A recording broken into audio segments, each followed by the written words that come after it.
Yang pertama, sejarah Super Semar. Apa sih Super Semar itu? Jadi teman-teman, Super Semar itu adalah surat perintah 11 Maret yang dimana menjadi titik balik besar dalam sejarah Indonesia. Melalui surat ini, Presiden Soekarno memberikan mandat kepada Letjen Soeharto untuk mengambil langkah-langkah pemulihan keamanan dan ketertiban. Dari sinilah kekuasaan mulai beralih dari Soekarno menuju Soeharto, membuka jalan lahirnya Orde Baru. Baik, akan saya bacakan mengenai latar belakang dari Super Semar ini. Surat Perintah 11 Maret, biasa disebut dengan singkatan Super Semar, adalah sebuah dokumen yang ditandatangani oleh Presiden Indonesia Soekarno pada tanggal 11 Maret tahun 1966 yang memberikan wewenang kepada Panglima Angkatan Darat Letnan Jenderal Soeharto untuk mengambil tindakan apapun yang dianggap perlu untuk memulihkan ketertiban dalam situasi kacau selama pembantaian massal di Indonesia tahun 1965 sampai 1966. Singkatan Super Semar juga merupakan plesetan dari nama Semar, tokoh mistik dan sakti yang sering muncul dalam mitologi Jawa. Termasuk dalam pertunjukan wayang, penyebutan Semar mungkin dimaksudkan untuk membantu memanfaatkan mitologi Jawa untuk memberikan dukungan terhadap legitimasi Soeharto selama periode transisi kekuasaan dari Soekarno ke Soeharto. Akibatnya, Super Semar dianggap sebagai instrumen utama pengalihan kekuasaan eksekutif dari Soekarno ke Soeharto. Majelis Permusyawaratan Rakyat sementara dalam sidang umum 1966 kemudian mengangkat Super Semar menjadi resolusi semi-konstitusional yang tidak dapat dibatalkan oleh Soekarno. Resolusi ini secara eksplisit menyatakan bahwa Super Semar tidak lagi memiliki kekuatan hukum setelah terbentuknya Majelis Permusyawaratan Rakyat hasil pemilihan umum. Pemilihan umum diadakan pada tahun 1971 dan para anggotanya dilantik pada tanggal 28 Oktober tahun 1971. Nah, dan adapun untuk kontroversi dari Super Semar ini adalah yang pertama. Jadi teman-teman, untuk naskah asli dari Super Semar ini itu tidak ditemukan ya, sehingga isi dan legalitasnya ini masih menjadi misteri. Yang kedua, pemaksaan atau sukarela. Banyak pihak yang berspekulasi bahwa Super Semar dikeluarkan di bawah tekanan militer terhadap Soekarno. Dan yang terakhir, penyalahgunaan kekuasaan. Ada anggapan bahwa Super Semar dijadikan alat legitimasi Soeharto untuk merebut kekuasaan secara tidak sah. Dan adapun dampaknya adalah pembersihan PHI. Yang kedua, peralihan kekuasaan. Dan yang ketiga, awal Orde Baru. Baik, kita lanjut pada poin yang kedua, yaitu tentang berakhirnya masa pemerintahan Orde Baru. Jadi teman-teman, rezim Orde Baru yang berkuasa selama lebih dari 3 dekade ini mengalami keruntuhan pada tahun 1998. Kombinasi krisis ekonomi, protes mahasiswa, dan tuntutan reformasi memaksa perubahan politik secara besar, yang dimana hal tersebut menandai akhir dari era otoritarian dan awal reformasi. Baik, di sini akan saya bacakan mengenai berakhirnya masa pemerintahan Orde Baru. Orde Baru atau seringkali disingkat sebagai Orba adalah sebutan bagi masa pemerintahan Presiden kedua Indonesia, yaitu Soeharto, yang menggantikan Orde Lama Presiden sebelumnya, yaitu Soekarno. Lahirnya Orde Baru diawali dengan dikeluarkannya surat pemerintah 11 Maret tahun 1966. Orde Baru berlangsung dari tahun 1966 hingga 1998. Dalam jangka waktu tersebut, ekonomi Indonesia berkembang pesat meskipun hal ini terjadi bersamaan dengan praktik korupsi yang merajalela dan pengekangan kebebasan berpendapat. Masa akhir pemerintahan Orde Baru terjadi pada tahun 1998 yang ditandai dengan pengunduran diri Presiden Soeharto pada tanggal 21 Mei tahun 1998. Krisis ekonomi dan ketidakpuasan publik terhadap praktik KKN menjadi pemicu utama berakhirnya rezim Orde Baru yang kemudian memicu gerakan reformasi di seluruh Indonesia. Berikut akan saya bacakan poin penting dari penyebab berakhirnya Orde Baru. Yang pertama, itu adalah krisis ekonomi. Yang kedua, tuntutan reformasi. Yang ketiga, budaya KKN. Yang keempat, tekanan politik dan internasional. Yang kelima, globalisasi dan internet. Dan ini adalah beberapa atau bisa dibilang tiga peristiwa penting pada masa berakhirnya Orde Baru. Yang pertama itu adalah demonstrasi mahasiswa dan tragedi Trisakti ya. Membahas tentang tragedi Trisakti mungkin sudah tidak asing lagi ya teman-teman di telinga kita. Dan yang kedua adalah kerusuhan Mei tahun 1998 Setelah tragedi Trisakti, demonstrasi semakin marak dan meluas, diikuti dengan kerusuhan, penjarahan, dan pembakaran di beberapa kota termasuk Jakarta. Dan yang terakhir, yaitu transisi kekuasaan. Presiden Soeharto mengumumkan pengunduran dirinya dari jabatannya. Ini adalah puncak dari tekanan politik dan demonstrasi mahasiswa besar-besaran yang terjadi selama beberapa bulan sebelumnya. Pengumuman ini disampaikan di Istana Merdeka, Jakarta, dan menandai berakhirnya 32 tahun masa kepresidenan Soeharto. Transisi ini membuka jalan bagi era baru di Indonesia yang sering disebut sebagai era reformasi, yang ditandai dengan perubahan politik yang signifikan seperti kebebasan pers, pemilu yang lebih demokratis, dan reformasi institusional. Baik, selanjutnya kita akan membahas tentang peristiwa G30 SPKI. Jadi teman-teman, topik kita yang ketiga ini akan membahas mengenai, tadi sudah saya katakan, tentang PKI, yang dimana peristiwa ini tuh mengguncang negeri dengan terbunuhnya sejumlah jenderal TNI. Dan insiden ini menjadi pemicu utama tindakan keras terhadap PKI dan mempercepat perubahan struktur kekuasaan politik. Baik, langsung saja kita masuk ke latar belakang dari peristiwa G30 SPKI. G30 SPKI dilatar belakangi oleh keinginan PKI untuk menggulingkan pemerintahan Presiden Soeharto. Salah satu alasannya karena muncul ketidakharmonisan antara ideologi komunisme yang diyakini oleh PKI dan yang digaungkan oleh pemerintah. PKI menginginkan ideologi Indonesia berubah dari nasionalisme menjadi komunisme. Alasan lainnya adalah PKI dan Tentara Nasional Indonesia atau TNI yang berseberangan politik. Hal tersebut membuat PKI ingin menyingkirkan petinggi TNI agar bisa merebut kekuasaan, dan PKI khawatir kesehatan Presiden Soekarno menurun sehingga akan terjadi peralihan kekuasaan. Pemberontakan pun dimulai. PKI dengan menculik dan membunuh sejumlah petinggi TNI Angkatan Darat pada 30 September tahun 1965. Dan untuk selanjutnya adalah tujuan dari G30 SPKI. Tujuan utama G30 SPKI adalah menggulingkan pemerintahan Presiden Soekarno dan mengganti negara Indonesia menjadi negara komunis. Kutip dari buku sejarah untuk SMK kelas 12 oleh Prawoto. Berikut tujuan G30 SPKI yang lain adalah: yang pertama, menghancurkan Negara Kesatuan Republik Indonesia atau NKRI dan menjadikannya sebagai negara komunis.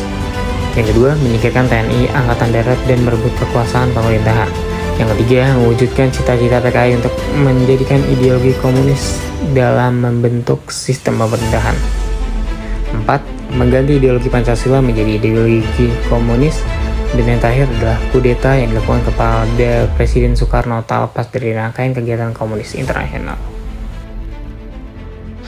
Baik, yang selanjutnya akan saya bacakan mengenai kronologi peristiwa dari G30 SPKI. Dan untuk yang pertama akan saya bacakan mulai dari peristiwa pada tanggal 30 September tahun 1965. Pada tanggal 30 September tahun 1965, PKI mendatangi rumah para perwira tinggi TNI Angkatan Darat seperti Jenderal Ahmad Yani, Suprapto, Parman, Haryono, Panjaitan, Sutoyo Siswo Miharjo, dan Nasution, dengan dalih sebagai pasukan Cakrabirawa yang diperintahkan menjemput mereka untuk menghadap Presiden Soekarno. Beberapa perwira seperti Suprapto, Sutoyo, dan Parman dibawa hidup-hidup bersama Kapten Pierre Tendean yang menjadi korban salah tangkap. Mereka kemudian dibawa ke markas PKI di Pondok Gede, Jakarta Timur, dibunuh dan jasadnya dibuang ke sumur tua di Lubang Buaya. Sementara Ahmad Yani, Haryono, dan Panjaitan ditembak di rumahnya sebelum dibawa ke tempat yang sama. Peristiwa G30 SPKI ini kemudian menyebar ke berbagai wilayah di Indonesia, termasuk Yogyakarta dan daerah Jawa lainnya. Kemudian pada tanggal 1 Oktober tahun 1965, Cakrabirawa di bawah pimpinan Mayor Jenderal Soeharto mengamankan RRI dan telekomunikasi untuk menyebarkan kabar bahwa Presiden Soekarno dan Nasution dalam keadaan selamat. Dan kemudian pada tanggal 2 Oktober tahun 1965, pemberontakan PKI dapat dipukul mundur dan TNI mencari tempat mayat korban G30 SPKI dibuang. Lalu pada tanggal 4 Oktober tahun 1965, mayat korban G30 SPKI ditemukan dan diangkat dari lubang buaya. Dan kemudian pada tanggal 5 Oktober tahun 1965, seluruh korban G30 SPKI dimakamkan di Taman Makam Pahlawan di Kalibara, Jakarta Selatan. Presiden Soekarno mengangkat para korban G30 SPKI sebagai pahlawan revolusi.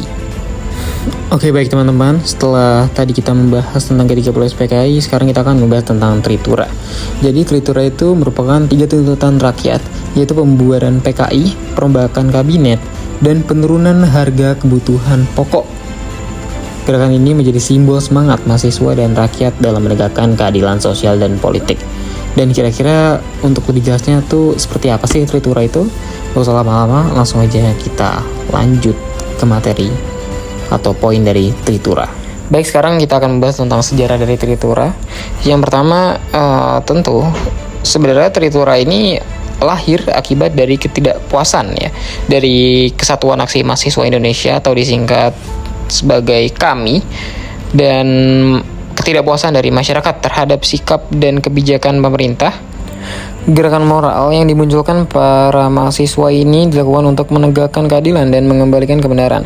Tapi pemerintah justru mencurigai gerakan tersebut, dan kemudian sejumlah tokoh KAMI juga Kesatuan Alesi Pemuda Pelajar Indonesia atau disingkat sebagai KAPI ya, ditangkap. Dan masa tersebutlah yang memang melahirkan sebuah generasi baru, yaitu Angkatan 66, yang menjadi awal kebangkitan gerakan mahasiswa nasional. Ketidakpuasan tersebut akhirnya memuncak sehingga mereka turun ke jalan menyerukan aksi Tritura yang dimulai pada tanggal 10 Januari tahun 1966. Dan berikut teman-teman adalah latar belakang dari Tritura, yaitu jadi pada periode tahun 1963 sampai 1964 terjadi gelombang tuntutan dari elemen mahasiswa terhadap pemerintahan Orde Lama yang cenderung pro PKI ini teman-teman. Dan ketika gelombang demonstrasi yang menuntut pembubaran PKI ini semakin keras, pemerintah tidak segera mengambil tindakan, sehingga membuat keadaan negara Indonesia sudah sangat parah, baik dari segi ekonomi maupun politik. Harga barang naik sangat tinggi, terutama bahan bakar minyak.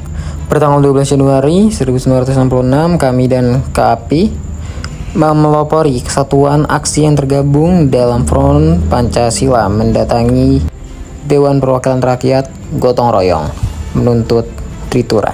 Dan ada pun teman-teman, untuk isi Tritura ini terbagi menjadi 3. Yang pertama itu tentang pembubaran PKI, yang kedua tentang perombakan kabinet Dwi Kora, dan yang ketiga adalah turunkan harga. Dan adapun ini adalah tujuan dari aksi Tritura adalah yang pasti teman-teman itu untuk menyuarakan 3 tuntutan krusial kepada pemerintah seperti yang tadi sebelumnya telah saya katakan.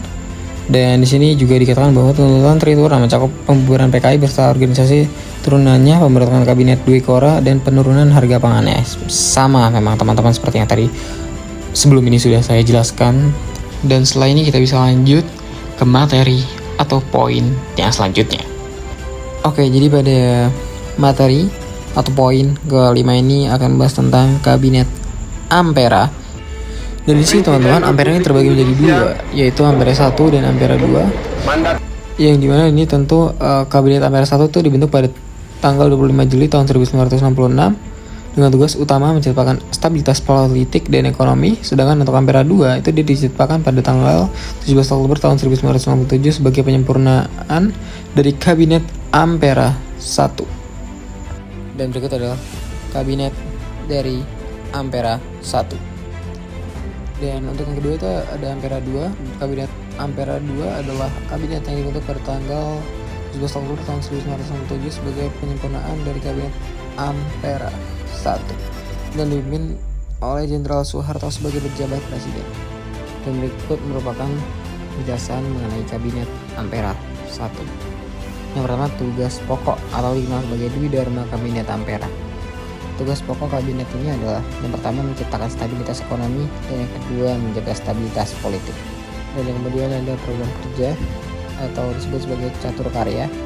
4 program kerja utama adalah memperbaiki kehidupan rakyat terutama di bidang sandang dan pangan, melaksanakan pemilihan umum, lalu melaksanakan politik luar negeri yang bebas dan aktif, lalu melanjutkan perjuangan anti-imperialisme dan anti-kolonialisme dalam segala bentuk dan manifestnya. Dan untuk selanjutnya, untuk latar belakang kabinet 1 dan kebijakan utamanya mungkin teman-teman bisa baca sendiri karena memang untuk ini perlu pemahaman yang lebih jelas ketimbang dijelaskan.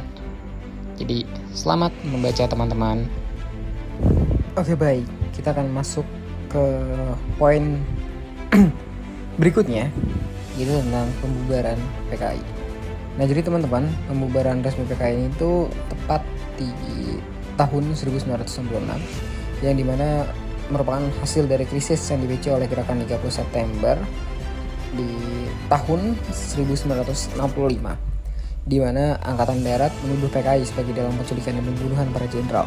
Tuduhan ini memicu aksi massa anti komunis besar-besaran, termasuk pembunuhan massal angkatan rakyat Tritura yang barusan tadi dijelaskan, agar PKI dibubarkan. Peristiwa ini merupakan titik balik, menandai berakhirnya kekuasaan Soekarno atau Orde Lama dan dimulainya Orde Baru, serta mengukuhkan anti komunisme sebagai dasar ideologi negara. Dan ya teman-teman, ini merupakan beberapa poin penting ya mengenai peristiwa pembubaran PKI, yang dimana tanggal dari pembubaran ini bukan dimulai ya teman-teman, lebih tepatnya adalah terjadi pada 12 Maret tahun 1966 dengan aktor utama di sini pembubaran dilakukan oleh Lejen Soeharto selaku Panglima Angkatan Darat dan Pangkop Kamtib. Setelah itu ia menerima surat perintah 11 Maret tahun 1966 Super Semar dari Presiden Soekarno. Lalu yang ketiga itu tentang keputusan. Jadi intinya Bapak Soeharto ini mengeluarkan keputusan yang memang intinya itu untuk membubarkan Partai Komunis Indonesia. Dan yang terakhir teman-teman, yaitu menyatakan PKI sebagai organisasi terlarang di seluruh wilayah Republik Indonesia. Nah, sekarang kita membahas tentang dampaknya teman-teman. Untuk dampaknya sendiri ini dibagi menjadi 4 poin, yaitu yang pertama adalah perubahan kekuasaan, lalu yang kedua perubahan peta politik, lalu yang ketiga penguatan ideologi, lalu keempat itu ada yang namanya aspek hukum. Jadi dampaknya ini mencakup dari keempat aspek tadi teman-teman. Dan ya teman-teman, sekarang kita akan lanjut ke poin atau materi yang baru, yaitu adalah trilogi pembangunan. Nah, apa sih sebenarnya trilogi pembangunan? Jadi teman-teman, di tes sudah dijelaskan bahwa trilogi pembangunan ini merupakan 3 sasaran utama pembangunan nasional pada masa Orde Baru yang menjadi pedoman dalam merencanakan pembangunan Indonesia. Tujuannya adalah mencapai pertumbuhan ekonomi, pemerataan hasil pembangunan, dan stabilitas nasional. Trilogi pembangunan pertama kali diterapkan dalam Repelita, Rencana Pembangunan 5 tahun. Dan teman-teman, untuk isi trilogi pembangunan ini, yang pertama adalah stabilitas nasional yang sehat dan dinamis, kedua pertumbuhan ekonomi yang cukup tinggi, lalu yang terakhir adalah pemerataan pembangunan dan hasil-hasilnya. Dan teman-teman, ini merupakan kontroversinya. Yang pertama adalah stabilitas politik, yang kedua mengacu pada pertumbuhan ekonomi, lalu yang ketiga adalah pemerataan hasil pembangunan. Baik, sekarang kita masuk ke poin atau materi baru, yaitu tentang penataran P4. Jadi ditetapkan pada tanggal 21 Maret tahun 1978 berdasarkan ketetapan MPR nomor 2 tahun 1978 tentang Eka Prasetya Pancakarsa. P4 adalah panduan pengamalan Pancasila dalam kehidupan bernegara. Menjabarkan 5 asas Pancasila menjadi 36 butir pengamalan, dirancang oleh perusahaan Abdul Ghani pada masa Orde Baru. Bagian ini merupakan tujuan, latar belakang, dan pelaksanaan. Jadi untuk tujuan ini, penataran P4 telah mewujudkan pemahaman yang sama tentang demokrasi Pancasila, yang tentu sudah pasti menumbuhkan persatuan dan kesatuan nasional mendukung pemerintahan Orde Baru. Latar belakang: terjadi penyimpangan nilai Pancasila. G30 SPKI dianggap sebagai puncak penyimpangan. Soeharto ingin mencegah tragedi terulang dan membentuk manusia Pancasila. Dan pelaksanaan: bentuk indoktrinasi ideologi wajib diketahui oleh pegawai negeri, militer, pelajar, dan masyarakat umum. Kegiatan ceramah, diskusi, makalah, seminar dilaksanakan secara ketat dan disiplin. Dan berikut merupakan kritik dan penghapusan terhadap P4 teman-teman. Jadi untuk kritik dan penghapusan teman-teman bisa baca sendiri dan pahami. Oke teman-teman, sekarang kita akan lanjut ke materi dwi fungsi ABRI. Dan sebelum itu kita harus mengetahui dulu teman-teman, apa sih sebenarnya dwi fungsi ABRI itu? Dwi fungsi ABRI mempunyai 2 fungsi utama, yaitu pertama sebagai fungsi sebagai kekuatan pertahanan dan keamanan negara, yang kedua sebagai fungsi sebagai kekuatan sosial politik selain tugas militer secara tradisional. Dan berikut teman-teman, ini merupakan latar belakang dan asal usul cara pelaksanaan dan karakteristik serta tujuan utama yang memang bisa teman-teman baca, karena memang untuk materi seperti ini ya sama seperti sebelum-sebelumnya bahwa ini merupakan materi yang harus memiliki pemahaman yang mendalam ketimbang sebatas penghafal. Jadi jangan lupa untuk stop dulu videonya dan pahami dengan seksama materi ini. Kemudian kita lanjut ke materi berikutnya, yaitu wajib belajar 9 tahun. Nah teman-teman, akan saya bacakan mengenai latar belakang dari kebijakan wajib belajar 9 tahun. Yang dimana kebijakan wajib belajar 9 tahun ini dibuat karena banyak anak Indonesia belum mendapatkan pendidikan dasar yang layak. Pemerintah ingin meningkatkan pemerataan pendidikan, mengurangi angka putus sekolah, serta meningkatkan kualitas sumber daya manusia agar mampu mendukung pembangunan nasional dan menuntaskan kemiskinan. Program ini juga merupakan pelaksanaan hak setiap warga negara untuk memperoleh pendidikan sesuai amanat UUD 1945. Baik, dan selanjutnya kita akan masuk ke dalam tujuan kebijakan dan dasar kebijakannya. Tujuan kebijakan yaitu yang pertama adalah meningkatkan pemerataan pendidikan agar semua anak Indonesia mendapat kesempatan belajar. Lalu yang kedua adalah mengurangi angka buta huruf dan putus sekolah. Ketiga, meningkatkan kualitas sumber daya manusia atau SDM. Lalu keempat, menjamin hak setiap anak untuk mendapatkan pendidikan dasar yang layak. Dan teman-teman, untuk dasar kebijakan ini tuh ada 3 teman-teman. Yang pertama adalah Undang-Undang Nomor 20 Tahun 2003 tentang Sistem Pendidikan Nasional. Lalu yang kedua, Instruksi Presiden Nomor 1 Tahun 1994 tentang pelaksanaan wajib belajar pendidikan dasar 9 tahun. Lalu yang terakhir adalah Peraturan Pemerintah Nomor 47 Tahun 2008 tentang wajib belajar. Oke teman-teman, dan sekarang kita masuki poin integrasi Timur. Dan akan saya bacakan di sini. Integrasi Timur adalah proses resmi penyatuan wilayah bekas koloni Portugis ke dalam Indonesia yang disahkan pada 17 Juli tahun 1976 dan menjadikannya provinsi ke-27 Indonesia. Proses ini terjadi setelah revolusi di Portugal dan dipicu oleh konflik internal partai politik di Timur Timur, serta berujung pada operasi Seroja oleh Indonesia dan deklarasi integrasi dari pihak yang pro-Indonesia. Namun integrasi ini tidak permanen karena melalui referendum pada tahun 1999, mayoritas rakyat Timur memilih untuk merdeka dan mendirikan negara Timor Leste pada tahun 2002. Dan sekarang akan saya bacakan mengenai latar belakang ya dari peristiwa Timor Leste. Yang pertama itu adalah karena dekolonisasi Portugal. Lalu yang kedua, munculnya partai politik. Yang ketiga, deklarasi kemerdekaan oleh Fretilin. Lalu keempat, deklarasi Baliba. Dan yang kelima adalah konflik internal.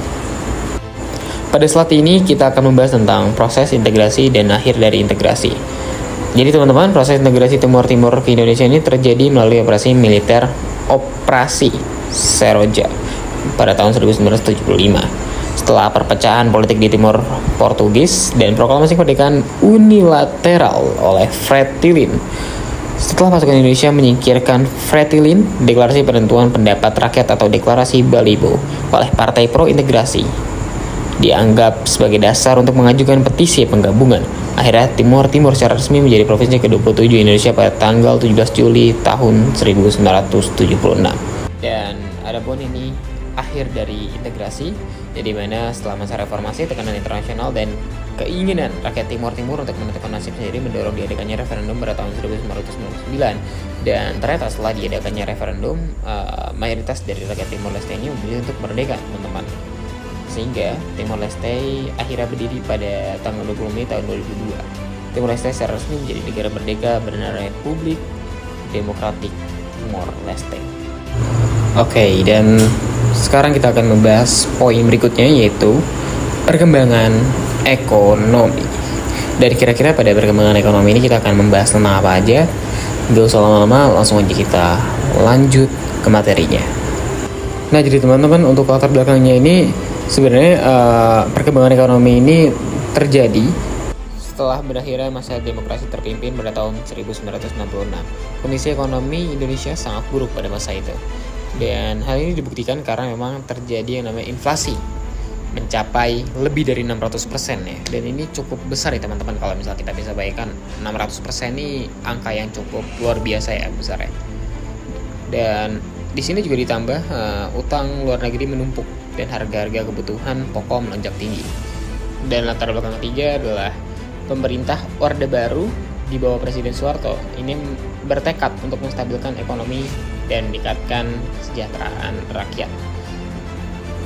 Dan berikut adapun kebijakan dan program ekonomi yang dilakukan pada masa tersebut untuk kestabilan adalah: yang pertama, pemerintah melaksanakan trilogi pembangunan, yaitu stabilitas nasional, pertumbuhan ekonomi tinggi, pemerataan hasil pembangunan dijalankan melalui repelita atau rencana pembangunan 5 tahun, lalu fokus pada sektor pertanian, industri dasar, dan infrastruktur, serta dukungan besar dari bantuan luar negeri dan investasi asing. Baik, dan di sini ada dampak dan perkembangannya akibat dari kebijakan atau program sebelumnya, yaitu inflasi turun drastis, produksi pangan meningkat, banyak infrastruktur dibangun, namun muncul juga masalah baru, yaitu ketimpangan ekonomi, korupsi, dan kolusi, serta ketergantungan pada utang luar negeri. Baik, untuk selanjutnya kita akan membahas tentang pemilu dan fusi partai. Jadi untuk menciptakan stabilitas politik, pemerintah melakukan fusi atau penyederhanaan partai politik menjadi 3, Golkar, PPP, dan PDI. Sistem ini membuat proses politik lebih terkendali, tetapi juga mengurangi dinamika demokrasi yang sebenarnya. Latar belakang pemilu di masa Orde Baru adalah menata kembali sistem demokrasi pasca ketidakstabilan politik dengan tujuan utama melegitimasi pemerintah dan menjaga stabilitas melalui kontrol politik. Hal ini diwujudkan dengan menyederhanakan jumlah partai politik menjadi 3, yaitu Golkar, PPP, dan PDI. Ya, seperti yang memang tadi telah saya katakan di awal, bahwa memang partai politik ini disederhanakan ya jumlahnya menjadi 3, yaitu Golkar, PPP, dan PDI, serta menyelenggarakan pemilu secara rutin setiap 5 tahun sekali mulai dari tahun 1971. Latar belakang fusi partai adalah kebijakan pemerintah Orde Baru untuk menyederhanakan sistem kepartaian demi stabilitas politik dan pembangunan ekonomi yang dianggap lebih efisien daripada banyak partai dengan ideologi dan kepentingan berbeda. Kebijakan ini memaksa partai-partai Islam seperti NU, Permusi, Perti, dan lain sebagainya untuk melebur menjadi Partai Persatuan Pembangunan (PPP), dan beberapa partai nasionalis termasuk Partai Katolik, Perkindo, dan PNI menjadi Partai Demokrasi Indonesia. Baik, dan selanjutnya saya akan membahas tentang pemilu dari tahun ke tahun. Yang pertama itu pemilu pada tahun 1971. Sebenarnya teman-teman, pemilu pada tahun 1971 itu intinya adalah pemilu pertama yang dilakukan di masa Orde Baru dan diikuti oleh 10 partai politik dan Golkar. Dan dengan hasil akhir, Golkar itu pada saat itu menang besar ya, dan menandai awal dominasi politiknya di Indonesia. Dan ternyata bertujuan untuk menegaskan stabilitas politik dan legitimasi pemerintahan Soeharto. Dan kemudian ada pemilu pada tahun 1977 dan 1997. Jadi setelah tahun 1971 terjadi penyederhanaan partai menjadi hanya 3, yaitu Golkar, PPP, dan PDI. Ya, dan lagi-lagi ini dijelaskan kembali ya teman-teman mengenai penyederhanaan partai ini. Dan intinya ya, pada saat itu pemilu diselenggarakan setiap 5 tahun sekali, tapi hasilnya selalu sama. Golkar menang mutlak. Pemilu pada masa ini lebih bersifat formalitas. Demokrasi ada, tapi dikontrol ketat oleh pemerintahan Orde Baru.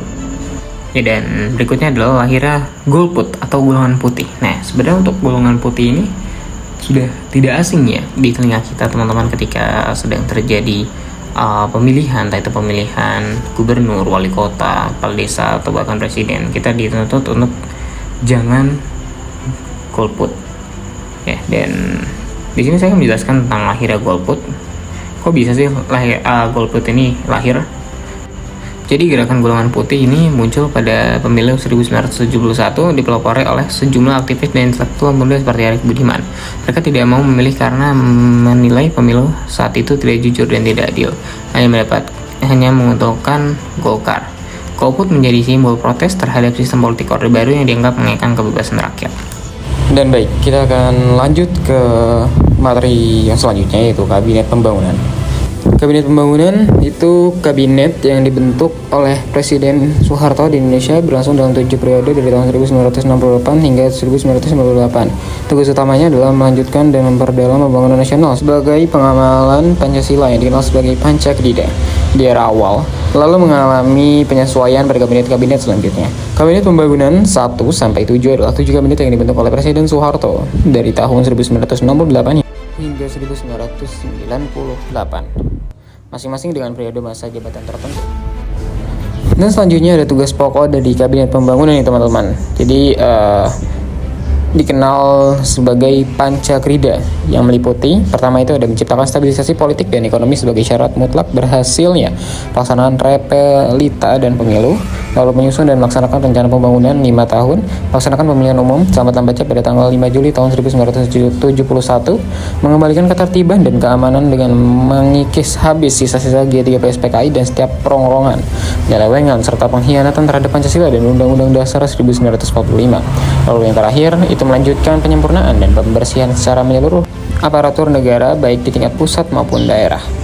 Dan selanjutnya kita akan membahas tentang peran dalam kabinet serta tujuan 1-7. Dan untuk materi ini menurut saya untuk teman-teman mungkin bisa dibaca sendiri karena memang butuh pemahaman yang cukup mendalam ya tentang materi ini. Jadi selamat membaca teman-teman. Baik, dan sekarang kita akan menuju materi atau poin mengenai peran bangsa Indonesia dalam ASEAN. Nah, jadi teman-teman kita akan mulai dari pendahuluan terlebih dahulu.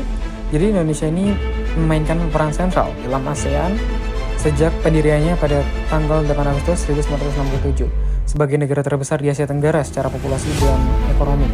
Indonesia sering bertindak sebagai lokomotif regional, mendorong solidaritas, perdamaian, dan pembangunan.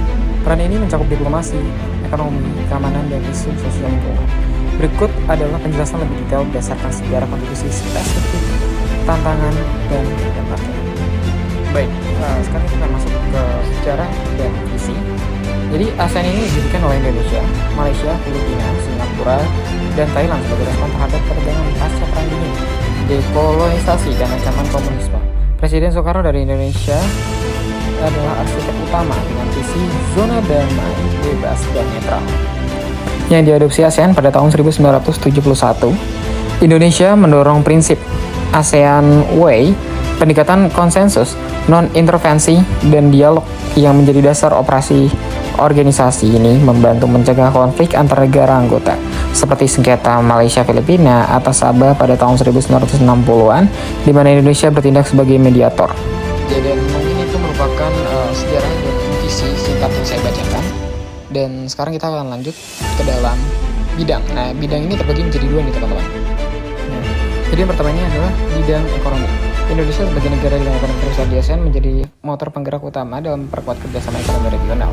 Peran Indonesia dalam ASEAN di bidang ekonomi terlihat jelas dalam beberapa langkah strategis berikut.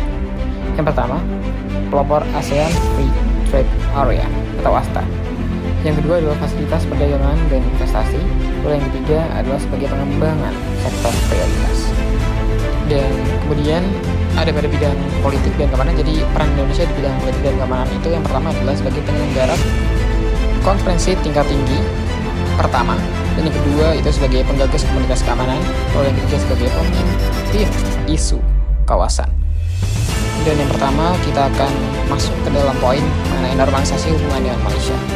Dan sekarang kita akan membahas tentang latar belakang hubungan Indonesia dan Malaysia memburuk pada era Presiden Soekarno karena konfrontasi. Penyebab utamanya adalah Indonesia pada saat itu ya di bawah kepemimpinan Soekarno menentang pembentukan Federasi Malaysia pada tahun 1963 yang terdiri dari Federasi Malaysia, Singapura, Sarawak, dan Sabah. Soekarno memandang Federasi Malaysia sebagai proyek neokolonialisme Inggris yang dapat mengganggu stabilitas kawasan Asia Tenggara. Indonesia memutuskan hubungan diplomatik dengan Malaysia dan melancarkan operasi militer terkenal dengan semboyan Ganyan Malaysia atau Dwi Korang. Sekarang kita akan lanjut ke bagian awal mula terjadinya normalisasi hubungan dengan Malaysia. Jadi normalisasi hubungan Indonesia Malaysia terjadi setelah konfrontasi yang dipicu oleh penentangan Indonesia terhadap pembentukan Federasi Malaysia yang tadi telah dijelaskan di latar belakang. Jadi saat Soekarno menentang negara Federasi Malaysia dan menyebut sebagai boneka Inggris setelah konflik selama 4 tahun yang menyebabkan Indonesia keluar dari PBB dan mengalami krisis. Indonesia yang dilanda krisis ekonomi didorong untuk mengubah kebijakan luar negerinya dari konfrontatif menjadi terbuka dan kooperatif demi perbaikan ekonomi nasional. Dan kemudian terdapat upaya mediasi yang gagal, yang dimana sebelum konfrontasi militer memuncak, sempat ada upaya penyelesaian secara damai, yaitu melalui pertemuan Mapielindo, Malaysia, Filipina, Indonesia pada tahun 1963. Namun upaya ini gagal karena perbedaan persepsi mengenai pelaksanaan plebiscit penentuan pendapat rakyat di Sabah dan Sarawak. Kemudian, proses normalisasi dilakukan melalui serangkaian perundingan. Yang pertama itu isi persetujuan Bangkok 29 Mei sampai 1 Juni 1966, lalu dilanjut pada pengesahan persetujuan Bangkok 4 Agustus 1966, lalu dilanjut dengan penandatanganan Jakarta Accord 11 Agustus 1966. Dengan terdapat 4 poin penting. Yang pertama adalah penghentian tindakan permusuhan. Yang kedua, pengakuan atas Malaysia dan penegasan kembali kehendak rakyat. Yang ketiga adalah pemulihan hubungan diplomatik. Yang keempat, komitmen untuk kerjasama regional. Oke, dan setelah perjalanan panjang tadi, kita akan masuk ke dalam akhir dari normalisasi hubungan dengan Malaysia. Setelah pemilihan umum di Sabah dan Sarawak selesai pada Agustus 1967, ketegangan selama 3 tahun antara kedua negara pun berakhir. Hubungan diplomatik tingkat kedutaan besar dibuka kembali pada 31 Agustus 1967, dan hubungan politik resmi dibuka kembali pada 7 September 1967. Di bawah Orde Baru, politik luar negeri Indonesia dikembalikan pada prinsip bebas aktif sebagai bukti peran aktifnya Indonesia, yaitu diterima kembali sebagai anggota PBB pada 28 September 1966, lalu menjadi salah satu pelopor berdirinya ASEAN, ditandai dengan penandatanganan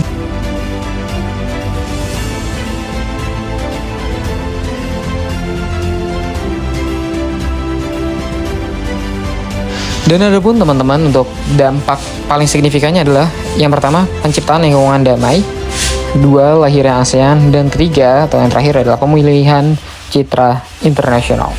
Dan terakhir, setelah penjabaran panjang lebar tadi, terdapat kesimpulan, yaitu singkatnya, normalisasi 1966 adalah momen kunci di mana Indonesia beralih dari politik konfrontasi atau Orde Lama menuju politik kolaborasi dan pembangunan regional atau Orde Baru yang berpuncak pada pendirian ASEAN. Oke teman-teman, sekarang kita akan masuk ke dalam materi politik luar negeri masa Orde Baru. Dan sekarang kita akan masuk pada pendahuluan.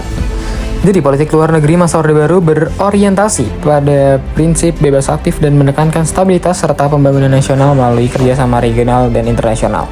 Kebijakan utamanya adalah memperbaiki citra internasional Indonesia dengan kembali ke PBB pada tahun 1966, membangun kembali hubungan diplomatik dengan negara tetangga seperti Malaysia dan Singapura, serta menjadi salah satu pendiri ASEAN.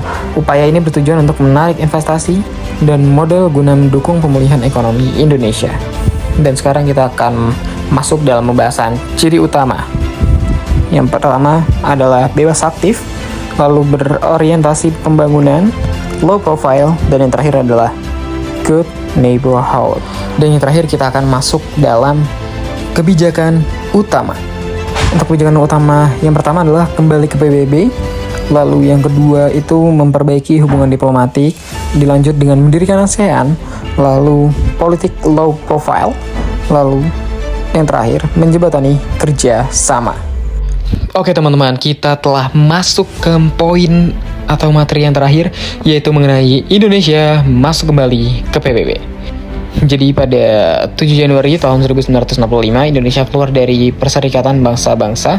Keputusan ini diambil oleh Presiden Soekarno sebagai protes politik terhadap terpilihnya Malaysia sebagai anggota tidak tetap Dewan Keamanan PBB. Di tengah konfrontasi dui kora antara Indonesia dan Malaysia, Soekarno menilai PBB sudah tidak netral dan lebih berpihak pada negara-negara barat. Dan sebagai gantinya, Indonesia membentuk organisasi tandingan bernama CONEFO, Conference of the New Emerging Force, untuk menghimpun negara-negara berkembang. Namun langkah ini membuat hubungan internasional Indonesia melemah dan kerjasama ekonomi dengan dunia luar ikut terhenti. Dan ini adalah proses kembalinya Indonesia ke PBB. Setelah pergantian pemerintahan ke Presiden Soeharto tahun 1966, arah politik luar negeri Indonesia berubah menjadi lebih terbuka dan pragmatis. Pemerintah Orde Baru ingin memulihkan hubungan internasional dan memperbaiki kondisi ekonomi dan mendapatkan bantuan luar negeri. Indonesia kemudian menyampaikan niat untuk kembali aktif di PBB, dan pada 28 September 1966, Indonesia resmi kembali menjadi anggota PBB. Sekretariat Jenderal PBB saat itu menyatakan bahwa Indonesia tidak perlu mendaftar ulang karena dianggap hanya menangguhkan keanggotaan sementara. Dan demikian Indonesia kembali aktif dalam kegiatan PBB tanpa kehilangan status keanggotaannya. Lalu yang terakhir sebelum kita menutup materi, di sini akan saya jelaskan dampak dan makna dari peristiwa tadi. Dengan kembalinya Indonesia ke PBB menjadi titik balik penting dalam hubungan luar negeri Indonesia. Indonesia kembali diakui dan dapat menjalin kerjasama ekonomi, sosial, dan politik dengan negara lain. Langkah ini menunjukkan penerapan politik luar negeri bebas dan aktif, yaitu bebas menentukan sikap sendiri, namun tetap aktif berperan dalam perdamaian dunia. Indonesia juga memulai partisipasi aktifnya dalam misi perdamaian PBB, mengirim pasukan Garuda, serta beberapa kali terpilih menjadi anggota tidak tetap Dewan Keamanan PBB.